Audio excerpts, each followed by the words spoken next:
Well, we're joined now by legendary parliamentary Legendary. Quentin Letts.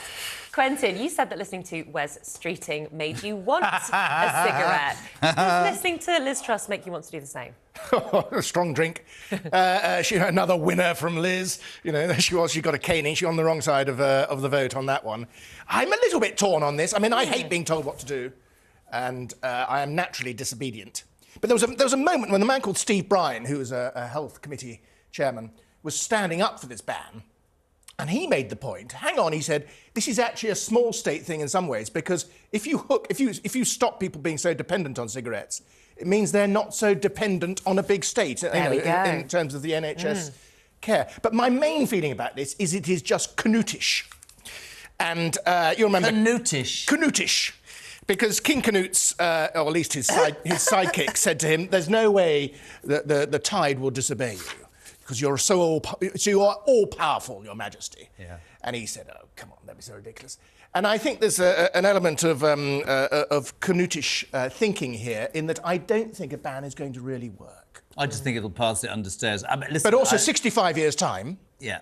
There are going to be 80-year-old geezers standing outside your W.H. Smith... Giving a fag to an 81... waiting for the 81-year-old to come out with their box But isn't the point that it significantly reduce... It will significantly reduce... I think it'll happen with evolution, Nick. The numbers. Said it all morning. Well, it's acting to speed it up, isn't it? I've been saying all morning. We don't look back at the indoor smoking ban in 2007 and go, oh, I wish we hadn't done that. It was effective. We were saying, Quentin, we used to be able to smoke on planes. My thing about it, been saying all morning as well. Yeah. On the tube. Yeah, you used to have ashtrays on the tube. And look what happened at King's Cross. I personally think they should... I'm not against... I think people should make their own minds up. I don't doubt the health issues. We should certainly be looking at what's inside vapes. The doctor said to me they don't know what's in those things at all. I'm not condoning smoking, but those vapes can and will be very dangerous. I want to move you on from smoking. He's banning your talk I on thought perhaps there was someone behind me. Because I will not let this story go. I keep being pushed back. Angela Rayner, Quentin, can you please explain to me about a woman who I quite like, Angela Rayner.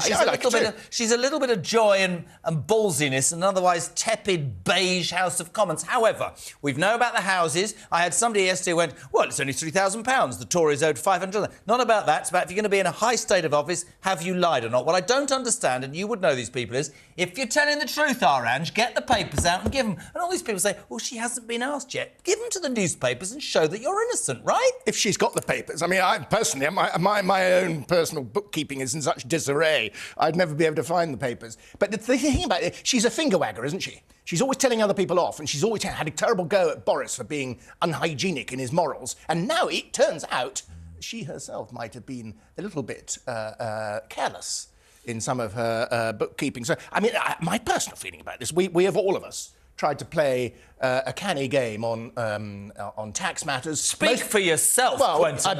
I bet you employ an accountant, don't you? You do. You want to know what your entitlements are, your allowances.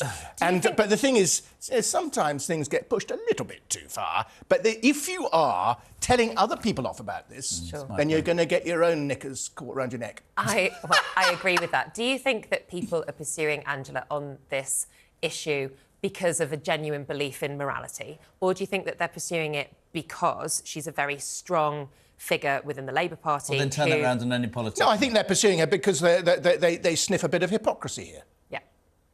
There we go.